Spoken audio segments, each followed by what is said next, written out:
ચાલો મિત્ર, કેમ છો?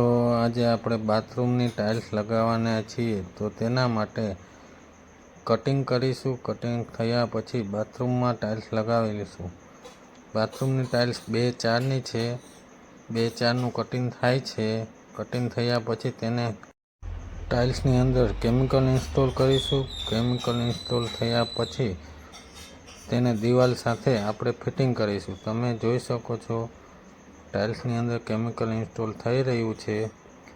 ત્યારબાદ કેમિકલ ઇન્સ્ટોલ થઈ જાય ટાઇલ્સની અંદર, ત્યાર પછી દિવાલની અંદર પણ કેમિકલ ઇન્સ્ટોલ કરીશું. આપણે દિવાલમાં કેમિકલ ઇન્સ્ટોલ થઈ જાય ત્યાર પછી ટાઇલ્સને આપણે દિવાલ સાથે ઇન્સ્ટોલ કરીશું.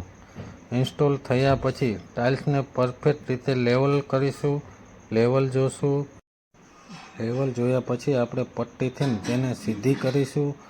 સીધી ન હોય તો આપણે હથોડાની મદદથી તેને ફિટિંગ કરીશું.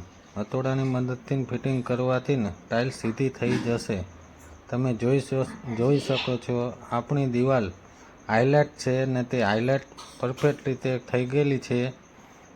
તમે જોઈ બાજુમાં આપણે શાવરની દિવાલ છે.